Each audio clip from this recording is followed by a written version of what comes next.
Hello दोस्तों, exercise 1.3 से question 7 करेंगे। Write 3 numbers whose decimal expansion are non terminating non recurring. आपको 3 ऐसे एग्जाम्पल लिखने हैं जिनकी डेसिमल एक्सपेंशन नॉन टर्मिनेटिंग हो और नॉन रिकरिंग हो। Non terminating non recurring basically ये आपके इरेशनल नंबर होते हैं।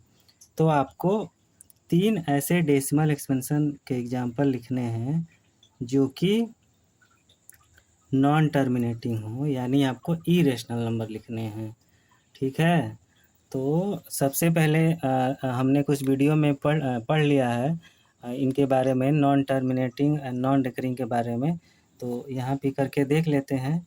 तो नॉन टर्मिनेटिंग नॉन रिकरिंग होता है कि वो कभी ख़त्म नहीं होता है, और नॉन रिकरिंग का मतलब होता है कि डेसिमल के बाद कुछ ऐसे नंबर आते हैं जो कि कुछ न कुछ करके आते रहते हैं, यानी कि उनका जो ब्लॉक ऑफ डिजिट होता है वो कभी रिपीट नहीं होता है, वो कुछ कुछ करके नंबर ऐसे आते रहते हैं।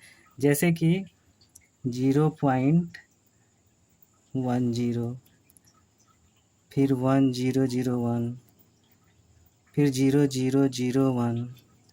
आप इनके डेसिमल एक्सपेंशन देख के समझ गए होंगे कि यहाँ जैसे 1 जीरो हुआ है, फिर 2 जीरो हुआ है, फिर 3 जीरो हुआ है, यानी आप इसको समझ गए होंगे कि आगे क्या होगा। तो यहाँ 0001, 401, यहाँ फिर 501। तो इस तरह से ये आगे ऐसे बढ़ते जाएंगे, जो कि ये नॉन टर्मिनेटिंग है और नॉन रिकरिंग है।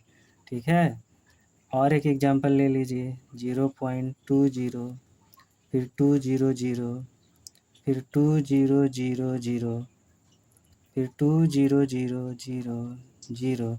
इस तरह से ये नंबर ऐसे बढ़ते जाएंगे। आपको 3 एग्जांपल कहा है लेने के लिए, तो आप 3 एग्जांपल ले लीजिए। फिर यहाँ पे हम ले लेते हैं 0 पॉइंट कोई दूसरा नंबर 04, फिर 004, फिर 0004।